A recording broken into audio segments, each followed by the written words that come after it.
back to our Regal London web series. Today we have Raj from Adventum, who is online with us today. Adventum is one of the most prominent UK property service companies in India. Raj, hello, how are you? Absolutely well, Fahd. Thank you very much for having me back again. No, it's our pleasure. And, I'd like you just to give an intro of yourself and Adventum to our viewers. Talk me through your journey and how you have grown Adventum to what it's become today. Thank you, Fahd, and thank you for all the good words you said about Adventum. Adventum, as we all know, was founded in 2015 on the backdrop of my own personal journey in diversifying my portfolio that was locked with Indian capital at that point in time. Since 2015, Adventum has grown from an AUM of about 10 to 12 million pounds to almost 200 million pounds today, servicing over 150 clients, mostly based out of the Indian subcontinent. And Adventum is it's not a broker, it's not a property search provider.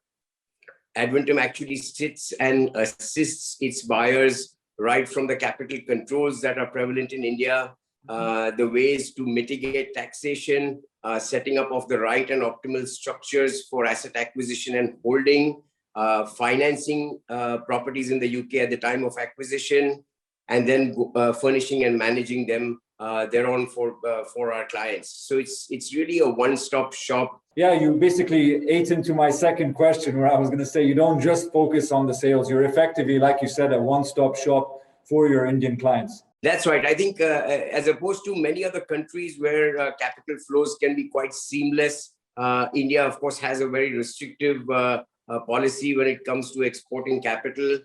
It's not only controlled by the amount of money that you can remit, but also for the purpose for which you can remit monies that are very, very tightly regulated.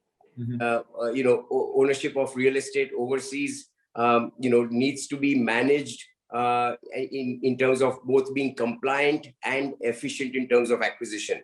And just talk me through the past year. We know that COVID has been a very dominating problem for the UK as well as India. So how has Adventum weathered these challenges over the past year?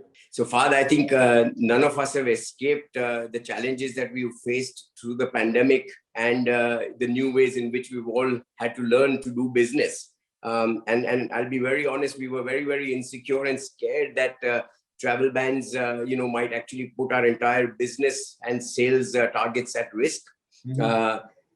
I must say I'm very, very pleased when I'm looking at, sitting here in March or April and looking at the kind of sales we've done over the past 12 months, especially given that the world has been under lockdown. We've actually had one of our best years at Adventum. And I would attribute that sales and sales velocity both to the kind of perseverance with which we've been able to follow up with clients, in the absence of hectic schedules and travel plans as number one.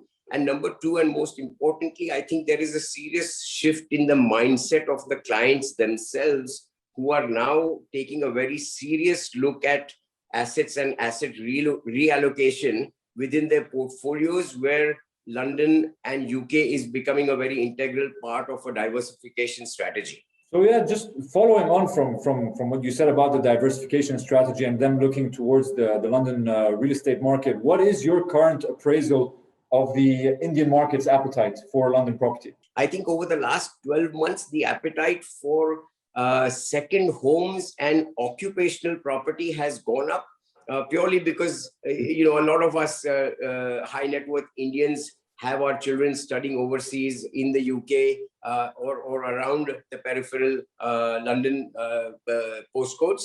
And I think parents are taking a call where they are saying, let one of us actually live in London for a longer duration at a time so that we can be closer to our children, should another lockdown happen or should travel plans be disrupted because of the current pandemic as it sort of pans out.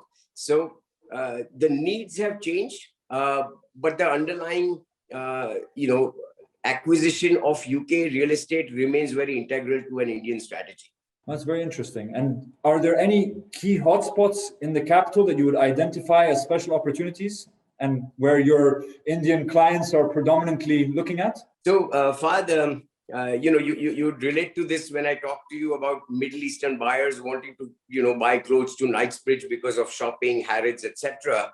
Indians have traditionally been very strong advocates of areas such as Mayfair, St. John's Wood, Marylebone, which are equally prime or, very, very central London postcodes. Mm-hmm.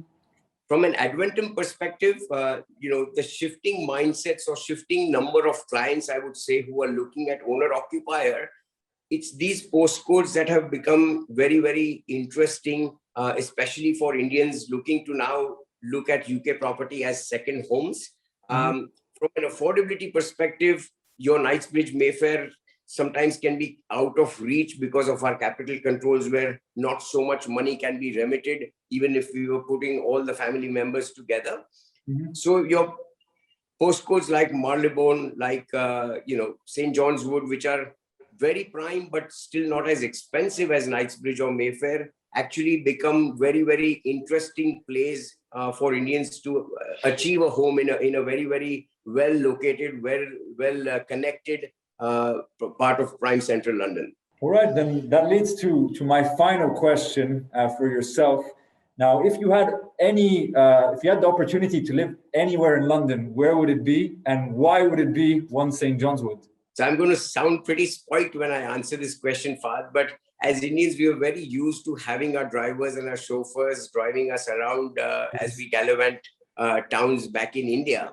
And I think my extreme desire, if I were to move to London, would be to live on the cusp of Zone 1, Zone 2, which allows me a congestion-free ownership of a car, but I'm still very, very central, very, very connected to the most desirable parts of prime central London. St. John's Wood fits that box extremely well. It's walking distance to Baker Street. It's a stone's throw away from Regent's Park, which I actually prefer as a park compared to Hyde Park, which may be a lot more famous. And it is literally on the cusp of Zone 1, Zone 2, allowing me a car ownership without paying any congestion charges in London.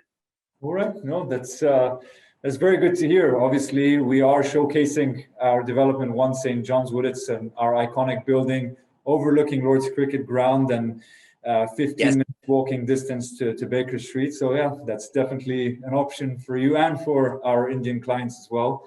Just wanted to say thank you, Raj, for your time, and for all of your Indian clients. Please do get in touch with you, to inquire about our opportunities within the development. Absolutely, I will, Fahd. And we've sold quite a few units at the Compton, which is pretty much next door, which was your previous project. And we are absolutely delighted to bring 1 St. John's Wood to our Indian audiences this summer.